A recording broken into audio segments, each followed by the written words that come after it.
We're at Cascade Campers. Hey, welcome to BudNixon channel. We got Yev here. We got Zach. Hello. He's the guy that runs this outfit, and I'm gonna let Zach do all the talking because you guys always hear me talking. So Zach, what you got going on here? We got our kitchen pod here. Like, our primary business has always been building camper vans, but when the camper van business slowed down here a couple years ago, we're like, what else can we do? And the idea is, the kitchen is the hard part usually. Most people can figure out how to put a bed and a lot of other things in a van, but the kitchen is the hard part. So our point was to how to make that easy. Yeah, it's fully self-contained. It's got fresh water, it's got gray water. This comes up to have more space.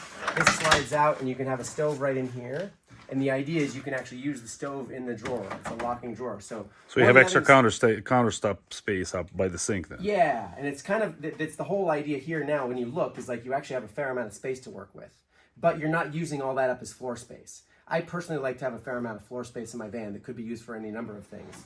And by not having your counter space, but then when you don't need all that counter space and you're not cooking, you now have all this floor space again.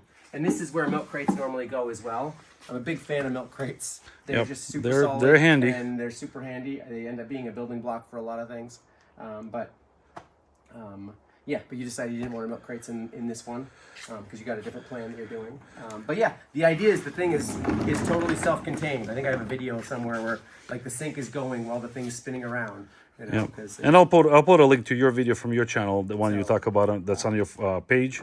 So give us a little what got in the back here so people know. Here's in the back. This is I'm a big fan of keeping things as simple as they can. So the water tank is both tanks are removable. The gray water is gray water, and then fresh water. It's got a pump down inside the tank, and you can just pop it loose. And this is where the battery pack would go. So you can actually put a battery pack in here to run the pump if you don't need that. And then to be able to take the fresh water bottle out, you don't have to carry hoses around to go try and find a filling station. You can just take this out and then go and get it filled up. And usually what I tell people to do is go fill it up at the grocery stores where they've got those office water, filtered water, whatever. Filtered water.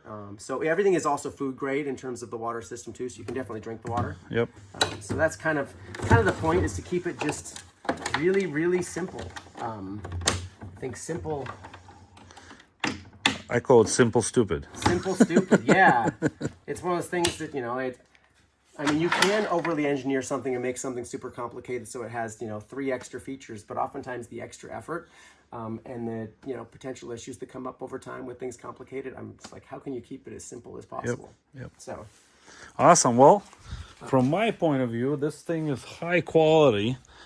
And obviously you guys are going to see this more on the channel eventually once we put this installed and everything. But definitely a good quality. Definitely something of a pleasure to make an acquaintance. Zach, pleasure. We'll be talking more. And definitely you guys can see in the description below. We'll put the links to his site and to his videos. And we'll follow up with some links on installation on how we're going to proceed this. Because I know some guys in the Ford Transit group and in some of the camper vans, they've been monitoring my threads on questions about this. So this is what we're going with. Cool. Stay tuned. All right. Thank you. Yeah. Whoop.